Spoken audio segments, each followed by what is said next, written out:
तेर कोळेवाडी रस्ता मोठ्या झालेल्या पावसामुळे सध्या बंद आहे।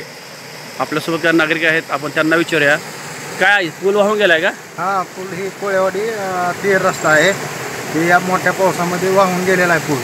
सध्या आता म्हणजे जाता येत नाही, एक सिंगल चक्कारीसारखा एवढाच पूल राहिलेला आहे शिल्लक, बाकी सगळा पळून गेलेला आहे। काय मागणी काय तुमची? काय ना, रस्ता ही फक्त लवकरात लवकर दुरुस्त व्हावा आणि पुलाचं काम व्हावं अर्जंट।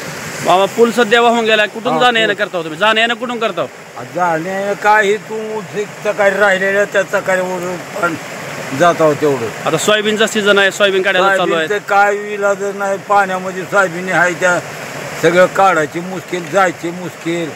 शासनाकडे काय मागणी करणार आहोत? ते रस्ता दुरुस्त केल्यावर आपलं कसं तरी वाकडं तिकडे काढायचं येईल अगर काय। सध्या जाणं येणं कोणत्या रस्त्याने करतो? सध्या एक तर रामवाडी मार्गे नाही तर मग वानेवाडी मार्गे जावं लागायला लागले। सध्या बंद आहे आता वाहतूक, म्हणजे 4 चाकी वाहन जातच नाही, फक्त 2 व्हीलर तेवढी जाते। किती दिवसापासून पूल बंद आहे? आता जवळपास एक 5-6 दिवस झाले बंद आहे पूल। त्याच्या आधी पण गेल्या वर्षी, मागच्या 2 वर्षापूर्वी पण असाच वाहून गेला होता, तात्पुरतं त्याला डागडुजी केलेली होती।